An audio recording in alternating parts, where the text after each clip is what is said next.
नमस्कार दोस्तों, आज हम अपने माँ कल्याणी सेवा संस्थान की ओर माँ कल्याणी सेवा संस्थान क्लासेस की ओर से आप सभी का ऑनलाइन स्वागत करते हैं। आज हम अपनी क्लास के अगले अध्याय में सिलेबस के बारे में जानकारी लेंगे। क्लास 9 के इंग्लिश के सिलेबस के बारे में जानेंगे। किसी भी चीज़ को पढ़ने से पहले उसके बारे में हमें जान लेना चाहिए कि हमें क्या क्या पढ़ना है। इससे हमें ये आसानी होती है कि हमें इस पर्टिकुलर टॉपिक पे कितना टाइम स्पेंड करना है। कोई भी सब्जेक्ट हो, चाहे इंग्लिश हो, चाहे हिंदी, चाहे जो भी आपका जो भी सब्जेक्ट है, उस सब्जेक्ट के बारे में पहले हमें जानकारी हो जानी चाहिए कि हमें क्या पढ़ना है, कितना पढ़ना है। तो हमें इससे ये मदद मिलती है कि हम उस चीज़ के ऊपर कितना टाइम स्पेंड कर सकते हैं। क्या हमारे गुड है, गुड किस चीज़ के बारे में हमें ज़्यादा जानकारी है, क्या हमारे गुड्स हैं और क्या हमारे बैड्स हैं, ये हमें पता चल जाएगा। कब? जब हमें सिलेबस की पूरी जानकारी होगी। तो आइए देखते हैं यूपी बोर्ड क्लास 9 का सिलेबस। सबको पता है कि आपका जो टोटल पेपर होता है वो पहले 100 मार्क्स का होता है, वो अभी 100 मार्क्स ही है। उसमें से एक पेपर आपका होता है, वो होता है 70 मार्क्स का, 70 मार्क का आपका पेपर होता है। और इंटरनल असेसमेंट या जो स्कूल जहाँ से आप पढ़ रहे हो, आपका जो भी विद्यालय है, स्कूल है, वहाँ से 30 नंबर वहाँ से उनके इंटरनल असेसमेंट के लिए लिए जाते हैं। उस इंटरनल असेसमेंट में आपका एक 4 टेस्ट होते हैं, 4 मंथली टेस्ट होते हैं, वो कंडक्ट करना स्कूल का काम है। और 2 असेसमेंट होते हैं, उसमें आपका वर्क देखा जाता है, आपसे कुछ कराया जाएगा, एक्टिविटी कराई जाएगी, वो आपके सब्जेक्ट से रिलेटेड एक्टिविटी ही होती है। वो टोटल होता है 30 मार्क्स का। 30 मार्क्स का होता है आपका, और एक पेपर होता है आपका 70 मार्क्स का पेपर होता है। तो आइए देखते हैं आपके पेपर को भी 2 पार्ट, पहले 2 पेपर होते थे, पेपर 1 और पेपर 2। ग्रामर पोर्शन अलग था और पोस्ट पोएट्री अलग थी। उसके बाद में जब सिलेबस कंबाइंड हुआ तो एक पेपर कर दिया गया। और अब आपका सिंगल पेपर होता है 70 मार्क्स का। उसमें डिवाइडेशन है, 35 मार्क्स का आपका ग्रामर पोर्शन होता है सेकेंड पेपर का, और 35 मार्क्स का आपका फर्स्ट पेपर होता है, पोस्ट पोएट्री वगैरह आते हैं उसमें। अभी हम सेकेंड पेपर के बारे में जानकारी लेंगे, जो आपका फर्स्ट पोर्शन होता है। 2 पोर्शन, एक ही पेपर 2 पोर्शन में पढ़ना होता है। क्वेश्चन नंबर 1 से लेकर और ऐसे आंसर दिया रहता है। तो हम सबसे पहले अभी आपके ग्रामर पोर्शन के बारे में डिस्कस करेंगे। इसका जो मिनिमम मार्क होता है वो 35 होता है। 35 पे होता है, 35 आपका रीडिंग से, उससे लिटरेचर से होता है, 35 आपका ग्रामर से होता है। तो अभी हम आपके ग्रामर पोर्शन की बात कर रहे हैं। ग्रामर पोर्शन में सबसे पहले आता है रीडिंग। रीडिंग आपका, इसका मैक्सिमम मार्क्स कितना होता है? 10। रीडिंग होता है क्या है? आपकी रीडिंग स्किल, किसी चीज को आप कैसे पढ़ते हो, आपके पढ़ने का तरीका, ये इसमें देखा जाता है। इसमें 1 या 2 पैसे काम किया जाता है। इसमें आपको एक पैसेज दिया जाएगा, 4, 6 लाइन, 10 लाइन का छोटा सा पैसेज। उस पैसेज, शॉर्ट पैसेज होगा, उस पर 3 MCQ पूछे जाएंगे। पहला क्वेश्चन आपका उसमें शॉर्ट पैसेज होगा, अनसीन, आपने कहीं देखा नहीं होगा, हो सकता है आपने कहीं पढ़ा हो, मगर वो आपके रोज पोएट्री या आपके सप्लीमेंट्री रीडर, मतलब आपके लिटरेचर साइट से ना होगा, अनसीन होगा, आप पहली बार उसे देखोगे। उससे रिलेटेड 3 MCQs मतलब होता है मल्टीपल चॉइस क्वेश्चन, या हिंदी में आपका बहुविकल्पी, 3 बहुविकल्पी प्रश्न या MCQs दिए रहते हैं। हर क्वेश्चन 1 नंबर का होता है, 4 ऑप्शन होंगे आपके, आंसर आपका उसी पैसेज में दिया रहता है, बाहर से आपको लेकर आने की जरूरत नहीं है। उसी जो पैसेज आपका है, उसी पैसेज से रिलेटेड होता है। 3 मल्टीपल चॉइस क्वेश्चंस होते हैं, वो आपके 3 नंबर के होते हैं, इजी होता है। आप आराम से थोड़ा बहुत तैयारी करके इसको आराम से कर सकते हैं। उसके बाद आते हैं दूसरा क्वेश्चन क्या होता है। दूसरा होता है, वहां भी एक अनसीन पैसेज दिया होता है। एक शॉर्ट पैसेज यहाँ था, यहाँ पर भी पैसेज ही है, छोटा सा पैसेज होगा आपका, उस पैसेज से, उसी पैसेज से related 3 very short question about 10 to 15 words maximum, 10 से 15 वर्ड के 3 क्वेश्चन होंगे आपके। अनसीन पैसेज से 3 क्वेश्चन होंगे, वेरी शॉर्ट टाइम। ये होते हैं, हर क्वेश्चन 2 मार्क्स का होगा आपका, 3 टू 6 मार्क्स हो गए। ये 3 और 6 9, और एक वोकैबुलरी टेस्ट क्वेश्चन होगा। वोकैबुलरी टेस्ट मतलब लाइक इसकी मीनिंग पूछी जाएगी, कोई पर्टिकुलर वर्ड होगा, उसकी मीनिंग, उसका अपोजिट, मीनिंग मतलब सिनोनिम या अपोजिट, एक क्वेश्चन इसी अनसीन पैसेज में होगा। इसी अनसीन पैसेज में वर्ड होगा, उसकी मीनिंग पूछी जाएगी इंग्लिश टू इंग्लिश। इसके लिए आपको वोकैबुलरी पढ़नी होगी, जो आपका इसमें आपका रीडिंग स्किल आपकी मदद करता है। क्यों? क्योंकि रीडिंग का ही है। इसके लिए आप अगर चाहें तो डिक्शनरी की हेल्प ले सकते हैं। छोटी पॉकेट डिक्शनरी रखिए अपने पास, और उससे आप कोशिश करिए कि per day 10 word, 12 word, 15 word, 20 word आप ऐसे तैयारी करते रहोगे। वर्ड पढ़िए, उसकी मीनिंग भी पढ़िए, इंग्लिश टू इंग्लिश। हिंदी आप जहाँ पढ़ते हो सभी पढ़ते हैं, उसकी इंग्लिश टू इंग्लिश मीनिंग भी पढ़िए। ये आपको यहाँ से लेकर आगे तक हेल्प करेगा। उसके बाद आता है आपका रीडिंग स्किल। देखने के बाद आपकी राइटिंग स्किल देखी जाती है। आप किस तरह से क्या लिखते हो, आपकी राइटिंग कैसी है। ये भी आपका 10 नंबर का होता है। इसका भी मैक्सिमम मार्क आपका 10 नंबर्स का है। इसमें सबसे पहले आपको लेटर लिखना सिखाया जाता है, और क्वेश्चन में एग्जाम में पूछा भी जाता है लेटर। लेटर आपके 2 टाइप होते हैं, फॉर्मल लेटर और इनफॉर्मल लेटर। फॉर्मल और इनफॉर्मल जब आप आगे चलोगे तो हम पर्टिकुलर टॉपिक पे जाएंगे, तब वहां देखेंगे कौन सा फॉर्मल लेटर है और कौन सा इनफॉर्मल लेटर। इनफॉर्मल लेटर और फॉर्मल लेटर, इसमें जो आप किसी मंत्री, प्रधान, किसी अधिकारी और किसी अपने रिलेटिव को लिखते हैं, वो सारे जो लेटर्स होते हैं वो आपके पर्सनल, प्राइवेट लेटर्स नहीं, आपके फॉर्मल और इनफॉर्मल दोनों प्रकार के लेटर्स इसके अंतर्गत आते हैं। या तो आपको एक ही लिखना रहेगा, तो फॉर्मल या इनफॉर्मल। उसके बाद लेटर के साथ साथ इस क्वेश्चन में एप्लीकेशन दिए जाते हैं। एप्लीकेशन सभी आप जानते हो, पिछली क्लासेस में आपने अगर पढ़ा हो थोड़ा बहुत, नहीं तो जान लीजिए। एप्लीकेशन माने प्रार्थना पत्र, लेटर माने पत्र जो आप लिखते हो, और एप्लीकेशन माने प्रार्थना पत्र जो आप छुट्टी के लिए, ज़्यादा स्टूडेंट से रिलेटेड होता है छुट्टी के लिए। छुट्टी का जो प्रार्थना पत्र होता है आप लिखते हो, सेवा में आदरणीय प्रधानाचार्य में, उसी तरह इंग्लिश में टू द प्रिंसिपल, या आपको अपने यहाँ के डीएम को लिखना टू द डिस्ट्रिक्ट मजिस्ट्रेट।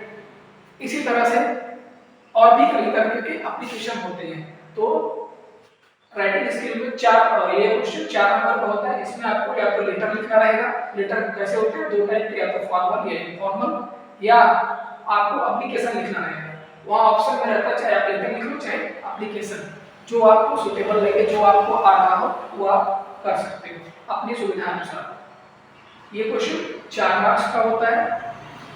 अब यहाँ आपको हर प्रकार के फॉर्मल और इनफॉर्मल लेटर और हर प्रकार के एप्लीकेशंस के बारे में उसका फॉर्मेट, उसको लिखना बताएंगे। उसके बाद जो आपकी सुविधा पड़े, जो आपको आए, वो आप अपनी सुविधा अनुसार क्वेश्चन में उसका आंसर दे सकते हैं। उसके बाद आपका आता है, सोच रहे हैं आप बड़ा लंबा चौड़ा लिखा हुआ descriptive paragraph report article based on given verbal figurative input 80 to 100 words. इसका क्या मतलब है? इसका सीधा सीधा मतलब है ऐसे निबंध। हिंदी में निबंध जानते हैं ना, गाय पर निबंध और भाई पर निबंध या दीपावली, दशहरा, वैसे ही इसको इन्होंने उसका नाम चेंज कर दिया है डिस्क्रिप्टिव पैराग्राफ। मतलब वर्णनात्मक एक आपको लिखना पड़ेगा। वर्णनात्मक होता है मतलब उसके बारे में जानकारी देते हो कि हाँ ये ऐसे ऐसे है। उसके ऊपर एक पैराग्राफ या रिपोर्ट आपको लिखनी होगी या आर्टिकल लिखना होगा। ये तीनों एक ही चीजें हैं, बस इनकी डिफिनेशन थोड़ी सी अलग है, लिखना एक ही चीज है। रिपोर्ट मतलब यहाँ ये आपने कभी देखा हो पेपर में जो छपता है, उसे रिपोर्ट कहते हैं। पैराग्राफ मतलब जो आप खुद पढ़ते हो, और आर्टिकल माने होता है वो भी एक प्रकार का प्रकारों से ही होता है। लिखना किस पे है आपको? वहां पर आपको वर्बल या तो बताया जाएगा क्लास में क्या आप मेरे मेरे प्रिय मित्र पर या डाक खाने पर या किसी भी पर्टिकुलर टॉपिक पर एक निबंध लिखिए, वो 120 वर्ड्स होगा टोटल। आपको इंग्लिश में लिखना है, हिंदी में नहीं। इसके लिए आप थोड़ी सी तैयारी करिए। जब आपका बेस स्ट्रांग हो जाएगा हम उस पर मेहनत करेंगे और ये देखेंगे कि हम और आप इतनी मेहनत करें कि आपका जो ऐसे है वो आप चुटकियों में लिखो। ये 6 नंबर का होता है टोटल आपका राइटिंग स्किल्स। मैक्सिमम मार्क्स कितने? 10। 4 नंबर का लेटर ऑफ एप्लीकेशन और 6 नंबर की आपकी डिस्क्रिप्टिव पैराग्राफ, या इसको हम कहेंगे ऐसे। ये ज़्यादा इजी पड़ेगा। 6 नंबर का ऐसे और 4 नंबर का आपका लेटर, फॉर्मल और इनफॉर्मल एप्लीकेशन। ठीक है, ये तो आप गया होगा राइटिंग स्किल्स। इसके बाद आता है grammar portion. Main grammar portion जो होता है टेंस और पार्ट्स ऑफ स्पीच, आपका आर्टिकल्स, सेंटेंसेस कैसे उसको अरेंज किया जाता है, ए बी सी डी मतलब कौन सा कहाँ जाएगा, इसका, और उसके अलावा स्पेलिंग्स, ये सारे आपके ग्रामर में आते हैं। ये ग्रामर पोर्शन आपका 15 मार्क्स का होता है। ये टोटल पर पोर्शन आपका 35 मार्क्स का होता है, जिसमें से 10 मार्क का आपका रीडिंग स्किल हो गई, 10 आपकी राइटिंग स्किल हो गई, और जो बाकी बचा वो 15 मार्क्स आपके ग्रामर स्किल में आते हैं। इसमें भी छोटे छोटे ही क्वेश्चन है नॉर्मल। आप थोड़ा सा मेहनत करेंगे तो बिल्कुल आप इसे क्लियर कर सकते हैं। आइए देखते हैं। तो इसमें पहला क्वेश्चन जो आता है 5 MCQs, 5 मल्टीपल चॉइस क्वेश्चन। सबसे पहले आपको मिलेंगे बहुविकल्पीय प्रश्न। इन क्वेश्चंस का सबसे अच्छा फायदा ये होता है कि अगर आपको डेफिनेशन नहीं पता है, आप उसके बारे में थोड़ी बहुत जानकारी है आपको कि हाँ ये ऐसा होता है, तो आप इसमें 4 ऑप्शन होते हैं, आप उसमें से गेस कर सकते हो कि हाँ इससे रिलेटेड ये लग रहा है या इससे ये रिलेटेड है। पहले तो हमें जानकारी होना चाहिए कि क्या कैसे है। अगर हम उस समय मान लीजिए किसी वजह से उस समय हमें वो चीज़ ध्यान में नहीं आ रही है और हमें ऑप्शन याद है, ऑप्शन कहने का मतलब उसका जो एग्जाम्पल हमने देखा था, कई एग्जाम्पल देखा, जैसे पार्ट्स ऑफ स्पीच है, पार्ट्स ऑफ स्पीच का एग्जाम्पल हमने देखा, हम उस जो हमारा ऑप्शन था उसमें हम एग्जाम्पल देखा, हमने वो एग्जाम्पल देखा था और हमें याद नहीं कि पार्ट्स ऑफ स्पीच का हिस्सा है। एग्जाम्पल हमने देखा है, ये तो हमने पार्ट्स ऑफ स्पीच में देखा था, एक किया हमारे मतलब बन गया। तो इसलिए इस जो एमसीक्यू क्वेश्चन होते हैं वो इजी टू राइट होते हैं। सबसे पहले क्या आएगा? 5 एमसीक्यूज बेस्ड ऑन किस चीज पर? आपका पार्ट्स ऑफ स्पीच के बेस पर, मतलब पार्ट्स ऑफ स्पीच के वो parts of speech noun pronoun ये आपके पार्ट्स ऑफ स्पीच होते हैं। उसके बाद आपका आ जाएगा टेंसेस। जो आपके टेंस हैं, टेंस कौन कौन से होते हैं? हिंदी में काल कितने होते हैं? भूतकाल, वर्तमान काल और भविष्य काल, 3 होते हैं। वैसे इंग्लिश में भी होते हैं प्रेजेंट टेंस मतलब वर्तमान काल, पास्ट टेंस यानी बीता हुआ कल, और फ्यूचर यानी आने वाला काल। 3 तरह के टेंस होते हैं। इन तीनों तरह के टेंस में 4 इनके सब टेंस होते हैं। तो 3 ये हो गए, इनके 4 पार्ट्स हो गए, और हर एक पार्ट में हम 4 प्रकार के सेंटेंसेस का अनुवाद करना सीखते हैं। 4 ये हो गया टोटल 48। तो टेंस 48 टाइप्स के इसमें होते हैं। ये हम जब टेंस पढ़ेंगे तो उसमें डिटेल से जानेंगे। उसके बाद आता है आर्टिकल्स। आर्टिकल क्या होते हैं? जो किसी वर्ड से पहले लगे उसका मीनिंग तो चेंज नहीं करते, उसमें उसकी मीनिंग को चेंज कर देते हैं, उसका महत्व बदल देते हैं, उन्हें आर्टिकल कहा जाता है। ये आर्टिकल के बारे में भी हम आगे पढ़ेंगे। इसके बाद आता है रीऑर्डरिंग ऑफ सेंटेंस। एक लाइन लिखी हुई है, जैसे ये लिखा हुआ है translation of a short passage from Hindi to English. ये इसका ऑर्डर बदल देगा, होगा क्या? लिख देगा ट्रांसलेशन ऑफ, एक कर दिया, बी कर दिया अ शॉर्ट पैसेज, उसके बाद कर दिया ये टू इंग्लिश, उसका लास्ट वाला कर दिया हिंदी। अब आपसे पूछेगा कि इसको अरेंज करिए कि कौन सा पहले होगा। आपने देखा लिखा के ऊपर translation of a short passage from Hindi to English, उसने किया क्या, ट्रांसलेशन ऑफ एक में कर दिया अ शॉर्ट पैसेज, सेकंड में कर दिया, थर्ड में कर दिया टू इंग्लिश, फोर्थ में कर दिया फ्रॉम हिंदी। तो हमारा ऑप्शन हो जाएगा A B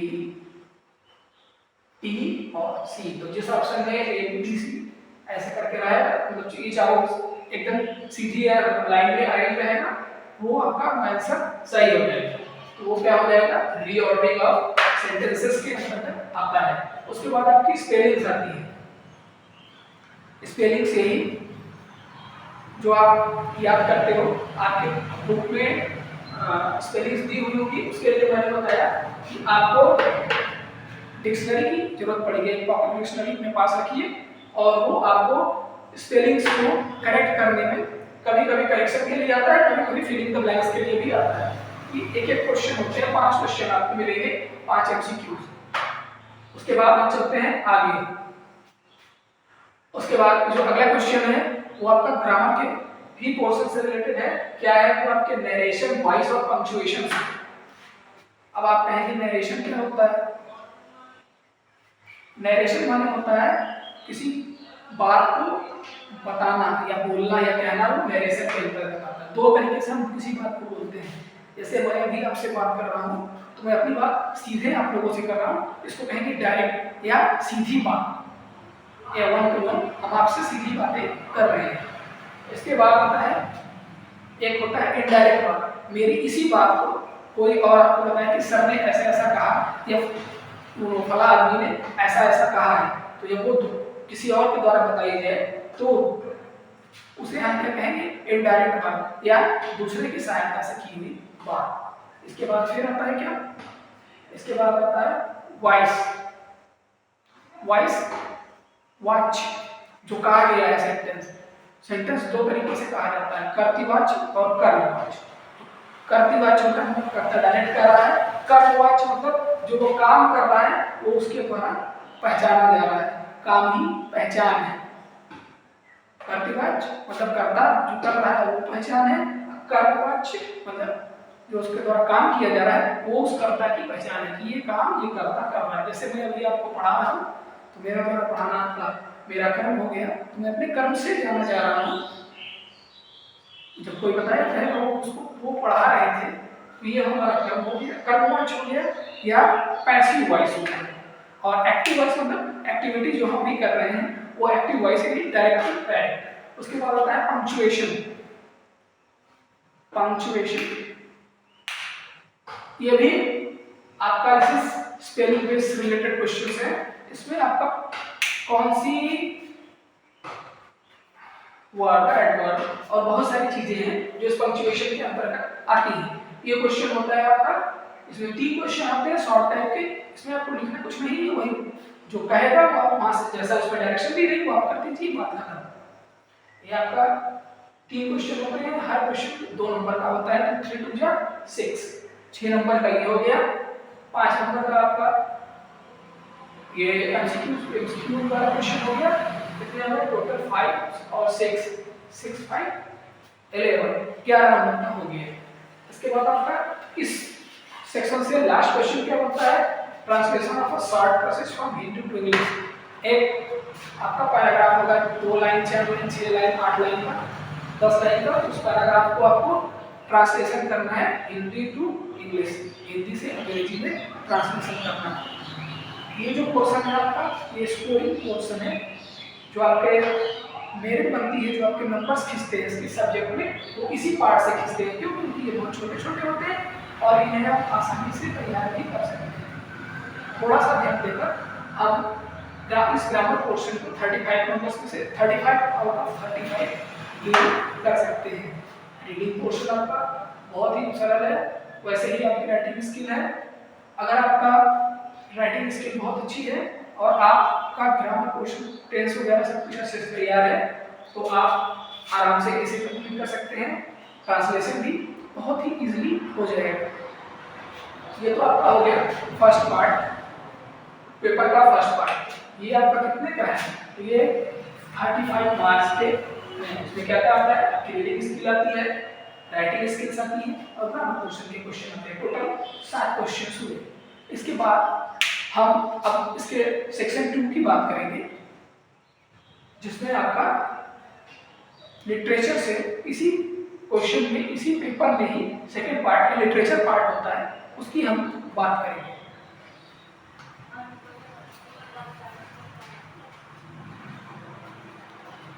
If you want to, you can note down.